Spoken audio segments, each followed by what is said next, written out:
একটা জিনিস সত্যি খুব খারাপ লাগে, যেটা হচ্ছে বার্গেনিং। মানে আমরা যেরকম জামা কাপড়ের দোকানে গিয়ে অনেক বার্গেনিং করি, সেরকমভাবে কিন্তু কিছু মানুষ আসে যারা কেক নিয়েও বার্গেনিং করে।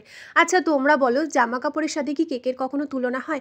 আজকে তোমরা যখন কেকের দোকানে যাবে, সেখানে গিয়ে কি তোমরা বার্গেনিং করতে পারবে? যেই দাম সেই দামে কিন্তু তোমাদেরকে নিতে হবে। তাহলে আমাদের সাথে এরকমটা কেন? আচ্ছা তোমরা একটা জিনিস কেন বোঝো না, আজকে দোকানের কেকগুলো কতদিন রেখে রেখে তারা বিক্রি করে। তোমরা দেখবে একটা দোকানে তোমরা যাবে সেদিনকে একটা কেক দেখবে, তার 5 দিন পরে গিয়েও সেম জায়গায় সেম কেকটাই দেখবে, তারপরে কিন্তু ওনারা সরায় বা সেই কেকটা আরও কদিন রেখে দেয়। তাহলে তোমরা বুঝতে পারছো যে ও একটা কেক ওনারা কতদিন দোকানটার মধ্যে রাখছে।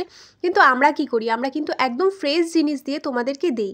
যেরকম কাস্টমাইজ কেক কিন্তু তোমরা নিজেরা পছন্দ করে ছবি পাঠাও, সেইভাবে আমরা করে দিই। আর এই কথাটা আমি কাউকে মেনশন করে বলিনি, প্রতিটা হোম বেকার সেই জিনিসটা ফিল করে বলেই আমার কথাটা বলা। অবশ্যই এই কেকটা তোমাদের কেমন লাগলো ঝটপট জানিও, ভালো লাগলে লাইক কমেন্ট করে আমার চ্যানেলটা জলদি জলদি সাবস্ক্রাইব করে দিও। চলো আজকের জন্য টাটা।